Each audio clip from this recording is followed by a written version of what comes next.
ಕರ್ನಾಟಕದಲ್ಲಿ ಇದೊಂದು ಕರಾಳ ದಿನ. ಸರ್ಕಾರದ ವಿರುದ್ಧ ಆರ್ ಅಶೋಕ್ ಆಕ್ರೋಶ ವ್ಯಕ್ತಪಡಿಸಿದ್ದಾರೆ. ಕರ್ನಾಟಕದಲ್ಲಿ ಇದೊಂದು ಕರಾಳ ದಿನ.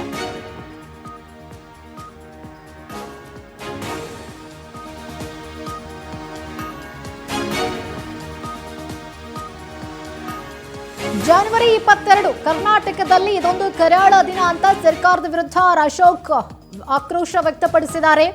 ರಾಜ್ಯಪಾಲರು ತಮ್ಮ ಕರ್ತವ್ಯವನ್ನು ಮಾಡಿದ್ದಾರೆ. ರಾಜ್ಯಪಾಲರು ಭಾಷಣ ಓದದೆ ಹೋಗಿದ್ದು ಇದೇ ಮೊದಲಲ್ಲ. ಬಿಎಸ್ವೈ ಇದ್ದಾಗ ರಾಜ್ಯಪಾಲರು ಹೀಗೆ ಮಾಡಿದ್ರು. ಆದರೆ ಕಾಂಗ್ರೆಸ್ ನಾಯಕರು ಗೂಂಡಾಗಿರಿ ಮಾಡಿದ್ದಾರೆ ಅಂತ ಸರ್ಕಾರದ ವಿರುದ್ಧ ವಿಪಕ್ಷ ನಾಯಕ ಆರ್ ಅಶೋಕ್ ಕಿಡಿಕಾರಿದ್ದಾರೆ.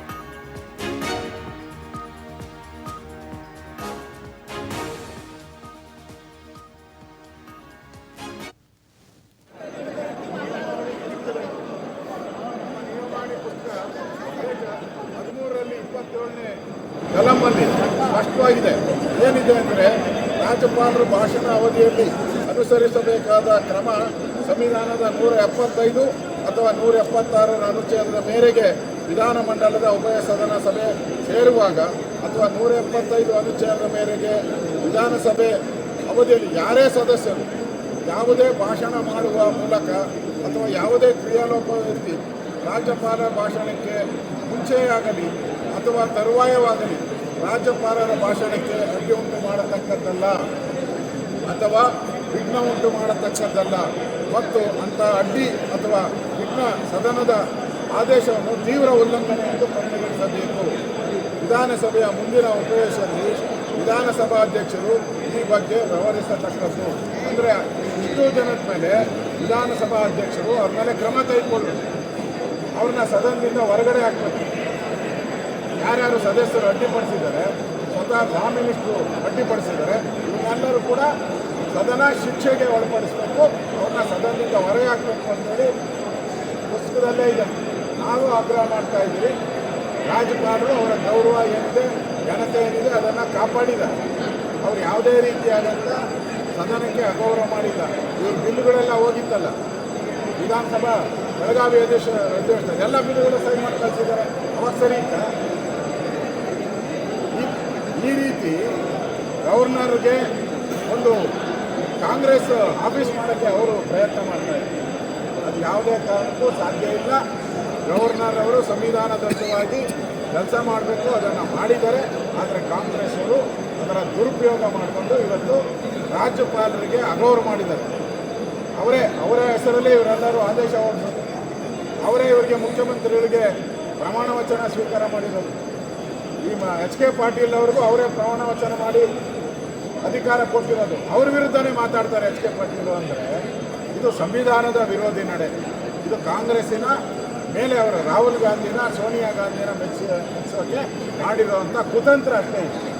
ಆದ್ದರಿಂದ ಇಡೀ ಸದನ ಇವತ್ತು ಕಾಂಗ್ರೆಸ್ ಅವರು ಅಪಮಾನ ಮಾಡಿದ್ದಾರೆ, ಸಂವಿಧಾನಕ್ಕೆ ಅಪಮಾನಿದ್ದಾರೆ. ಯಾರು ಅಂಬೇಡ್ಕರರನ್ನು ಚುನಾವಣೆಯಲ್ಲಿ ಸೋಲಿಸಿ ಅಂಬೇಡ್ಕರ್ಗೆ ಅಪಮಾನ ಮಾಡಿದ್ರು, ಅದೇ ಕಾಂಗ್ರೆಸ್ ಅವರು ಇವತ್ತು ಸದನಕ್ಕೆ ಅಪಮಾನ ಮಾಡೋ ಮುಖಾಂತರ ಸಂವಿಧಾನದ ಮೌಲ್ಯಗಳನ್ನು ಹಾಳು ಮಾಡಿದ್ದಾರೆ. ಅದರಿಂದ ಅವ್ರ ಮೇಲೆ ಕ್ರಮ ತೆಗೆದುಕೊಳ್ಬೇಕು ಅಂತ ನಾನೀಗ ಪತ್ರವನ್ನು ಕೊಡ್ತಾ ಇದ್ದೀನಿ ಸ್ಪೀಕರ್ ಅವರಿಗೆ. ಇಷ್ಟು ಜನ ನಿಯಮಾವಳಿ ಪುಸ್ತಕದಲ್ಲಿ, ನಮ್ಮ ನಿಯಮಾವಳಿ ಪುಸ್ತಕ ಪೇಜ್ 13ರಲ್ಲಿ 27ನೇ ಎಚ್.ಕೆ. ಪಾಟೀಲ್ ಕಳ್ಳು ಅಂತಂದು ಅವ್ರನ್ನ ಹೋಗಿ ಅವ್ರನ್ನ ಅಟ್ಯಾಕ್ ಮಾಡೋವಂಥದ್ದು, ಗೆರಾವ್ ಎಚ್.ಕೆ. ಕಳ್ಳು ಅಂತಂದು ಅವ್ರನ್ನ ಹೋಗಿ ಅವ್ರನ್ನ ಅಟ್ಯಾಕ್ ಮಾಡೋವಂಥದ್ದು, ಗೆರಾವ್ ಎಚ್.ಕೆ. ಪಾಟೀಲ್ ಕಳ್ಳು. ರಾಜ್ಯಪಾಲರಿಗೆ ಕಾಂಗ್ರೆಸ್ ಸರ್ಕಾರ ಅಗೌರವ ತೋರಿದೆ. ಸರ್ಕಾರದ ವಿರುದ್ಧ ಬಿ.ವೈ. ವಿಜಯೇಂದ್ರ ಆಕ್ರೋಶ ವ್ಯಕ್ತಪಡಿಸಿದ್ದಾರೆ.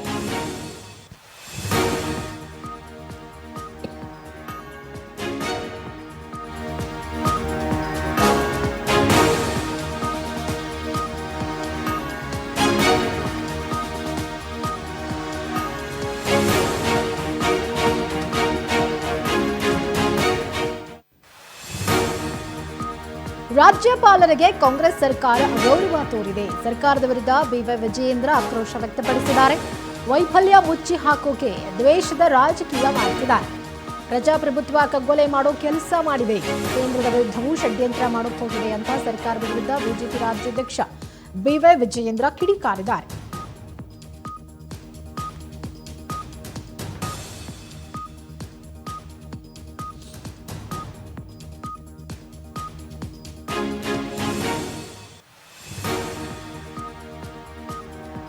ರಾಜ್ಯ ಸರ್ಕಾರದ ವಿರುದ್ಧ ಬಿವೈ ವಿಜಯೇಂದ್ರ ಅವರು ಕಿಡಿಕಾರ್ತಿದ್ದಾರೆ. ಪ್ರಜಾಪ್ರಭುತ್ವದ ಕಗ್ಗೊಲೆ ಮಾಡುವಂತಹ ಕೆಲಸವನ್ನ ಮಾಡಿರೋದು ಕಾಂಗ್ರೆಸ್. ವೈಫಲ್ಯವನ್ನ ಮುಚ್ಚಿ ಹಾಕುವುದಕ್ಕೆ ದ್ವೇಷದ ರಾಜಕೀಯ ಮಾಡ್ತಾ ಇದೆ.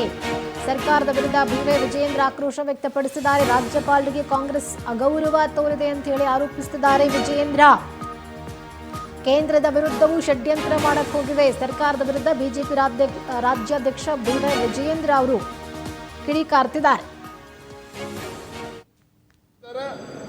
ನಿಮ್ಮ ನಡವಳಿಕೆ ಸರಿ ಮಾಡ್ಕೊಳ್ಳದೆ ಹೋದ್ರೆ, ಈ ಕಾಂಗ್ರೆಸ್ ಸರ್ಕಾರ ತನ್ನ ನಡವಳಿಕೆಯನ್ನ ಸರಿ ಮಾಡ್ಕೊಳ್ಳದೆ ಹೋದ್ರೆ, ಏನು ಒಕ್ಕೂಟದ ವ್ಯವಸ್ಥೆಗೆ ಇವತ್ತು ಕಲ್ಲಾಕುವಂತ ಕೆಲಸ ಮಾಡಕ್ ಹೊರಟಿದ್ದಾರೆ. ಇದನ್ನ ಸುಧಾರಣೆ ಮಾಡ್ಕೊಳ್ಳದೆ ಹೋದ್ರೆ 140 ಶಾಸಕರಿರುವಂತ ಕಾಂಗ್ರೆಸ್ ಪಕ್ಷಕ್ಕೆ ಯಾವ ರೀತಿ 40ಕ್ಕೆ ಇಳಿಸಬೇಕು ಅಂತೇಳಿ ಈಗಾಗಲೇ ರಾಜ್ಯದ ಜನರು ಇವತ್ತು ಕಾಯ್ತಾ ಇದ್ದಾರೆ. ಆ ದಿನಗಳು ಕೂಡ ದೂರ ಉಳಿದಿಲ್ಲ. ಇದನ್ನು ಅರ್ಥ ಮಾಡಿಕೊಂಡು ಸರ್ಕಾರ ಸರಿಯಾದ ದಾರಿಯಲ್ಲಿ ಹೋಗಬೇಕು, ಪ್ರಜಾಪ್ರಭುತ್ವ ಸಂವಿಧಾನದ ಗೌರವವನ್ನು ಉಳಿಸಬೇಕು ಅಂತೇಳಿ ನಾನು ಈ ಸಂದರ್ಭದಲ್ಲಿ ಆಗ್ರಹಪಡಿಸ್ತಾ ಇದ್ದೇನೆ. ಕೂಡ ಗಮನಿಸ್ತಾ ಇದ್ದಾರೆ. ನಿಮ್ಮ ನಡವಳಿಕೆ ಸರಿ ಮಾಡ್ಕೊಳ್ಳದೆ ಹೋದರೆ, ಈ ಕಾಂಗ್ರೆಸ್ ಸರ್ಕಾರ ತನ್ನ ನಡವಳಿಕೆಯನ್ನು ಸರಿ ಮಾಡ್ಕೊಳ್ಳದೆ ಹೋದರೆ, ಏನು ಒಕ್ಕೂಟದ ವ್ಯವಸ್ಥೆಗೆ ಇವತ್ತು ಕಲ್ಲಾಕುವಂಥ ಕೆಲಸ ಮಾಡಕ್ಕೆ ಹೊರಟಿದ್ದಾರೆ. ಇದನ್ನು ಸುಧಾರಣೆ ಮಾಡ್ಕೊಳ್ಳದೆ ಹೋದರೆ 140 ಶಾಸಕರಿರುವಂಥ ಕಾಂಗ್ರೆಸ್ ಪಕ್ಷಕ್ಕೆ ಯಾವ ರೀತಿ 40ಕ್ಕೆ ಇಳಿಸಬೇಕು ಅಂತೇಳಿ ಈಗಾಗಲೇ ರಾಜ್ಯದ ಜನರು ಇವತ್ತು ಕಾಯ್ತಾ ಇದ್ದಾರೆ. ಆ ದಿನಗಳು ಕೂಡ ದೂರ ಉಳಿದಿಲ್ಲ.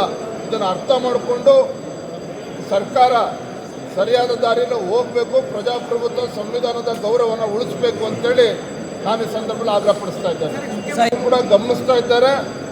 ನಿಮ್ಮ ನಡವಳಿಕೆ ಸರಿ ಮಾಡ್ಕೊಳ್ಳದೆ ಹೋದರೆ, ಈ ಕಾಂಗ್ರೆಸ್ ಸರ್ಕಾರ ತನ್ನ ನಡವಳಿಕೆಯನ್ನು ಸರಿ ಮಾಡ್ಕೊಳ್ಳದೆ ಹೋದರೆ, ಏನು ಒಕ್ಕೂಟದ ವ್ಯವಸ್ಥೆಗೆ ಇವತ್ತು ಕಲ್ಲಾಕುವಂಥ ಕೆಲಸ ಮಾಡಕ್ಕೆ ಹೊರಟಿದ್ದಾರೆ. ಇದನ್ನು ಸುಧಾರಣೆ ಮಾಡ್ಕೊಳ್ಳದೆ ಹೋದರೆ 140 ಶಾಸಕರಿರುವಂಥ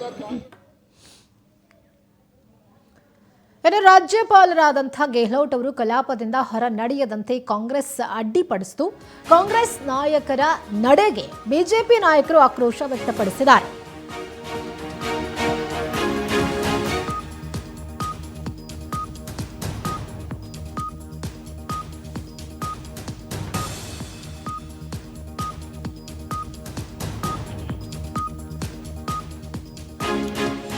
ರಾಜ್ಯಪಾಲರಿಗೆ ಅಗೌರವ ತೋರಿದವರ ವಿರುದ್ಧ ಕ್ರಮ ತಗೊಳ್ಳಿ ಅಂತ ಇದೀಗ ಪ್ರತಿಪಕ್ಷ ನಾಯಕರು ಸ್ಪೀಕರ್ಗೆ ದೂರು ಕೊಟ್ಟಿದ್ದಾರೆ.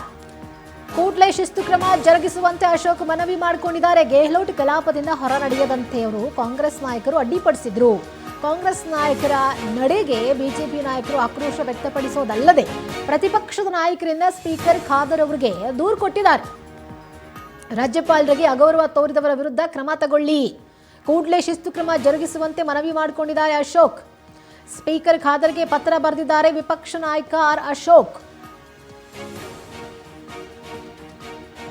ಈ ಪತ್ರವನ್ನ ಸ್ಪೀಕರ್ ಅವರು ಎಷ್ಟು ಸೀರಿಯಸ್ ಆಗಿ ಅದನ್ನ ತಗೊಳ್ಳುತ್ತಾರೆ ಅನ್ನೋದು ಕೂಡ ಇಲ್ಲಿ ಮ್ಯಾಟರ್ ಆಗುತ್ತೆ. ಯಾಕಂತಂದ್ರೆ ಭಾಷಣ ಓದದೆ ಕೇವಲ 2 ಲೈನ್ನಲ್ಲಿ ಭಾಷಣ ಮುಗಿಸಿ ರಾಜ್ಯಪಾಲರು ಹೊರಟಿರೋದು ಸ್ಪೀಕರ್ಗೂ ಕೂಡ ಅಸಮಾಧಾನ ಆಗಿದ್ರೆ ಖಂಡಿತ ಅವರು ಆಕ್ಷನ್ ತಗೊಳ್ಳಿಕ್ಕೆ ಸಾಧ್ಯ ಇಲ್ಲ. ರಾಜ್ಯಪಾಲರು ಸ್ವಂತ ಭಾಷಣವನ್ನ ಓದುವಂತಿಲ್ಲ.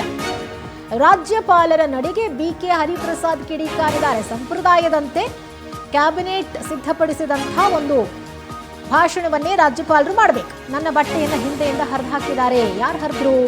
ರಣಹೇಡಿಗಳು. ನನ್ನ ಮುಂದೆ ಬರುವ ಧೈರ್ಯ ಇಲ್ಲದ ರಣಹೇಡಿಗಳು ಹಿಂದೆ ಬಂದು ನನ್ನ ಬಟ್ಟೆ ಹರಿದಾಕಿದ್ದಾರೆ ಅಂತ ಬಿಕೆ ಹರಿಪ್ರಸಾದ್ ಕಿಡಿಕಾರಿದ್ದಾರೆ. ಗೂಂಡಾಗಿರಿ ಮಾಡಿರೋದು ನಾವಲ್ಲ, ಬಿಜೆಪಿಯವರು. ಯಾರು ಹರಿದ್ರು ಬಟ್ಟೆನ ಹಾಗಿದ್ರೆ ರಾಜಭವನದಲ್ಲಿ ಕೂರುವ ಅರ್ಹತೆ ರಾಜ್ಯಪಾಲರಿಗೆ ಇಲ್ಲ. ಕ್ಯಾಬಿನೆಟ್ ಕೊಟ್ಟಂಥ ಭಾಷಣವನ್ನ ಓದಿ ತಮ್ಮದೇ 2 ಸ್ವಂತ ಭಾಷಣವನ್ನ 2 ಲೈನ್ ಭಾಷಣವನ್ನ ಓದಿ ಹೋದಂಥ ರಾಜ್ಯಪಾಲರು ರಾಜಭವನದಲ್ಲಿ ಕೂರ್ಲಿಕ್ಕೆ ಅವರಿಗೆ ಅರ್ಹತೆ ಇಲ್ಲ. ಹೀಗಂತ ಬಿಕೆ ಹರಿಪ್ರಸಾದ್ ಕಿಡಿಕಾರಿದ್ದಾರೆ.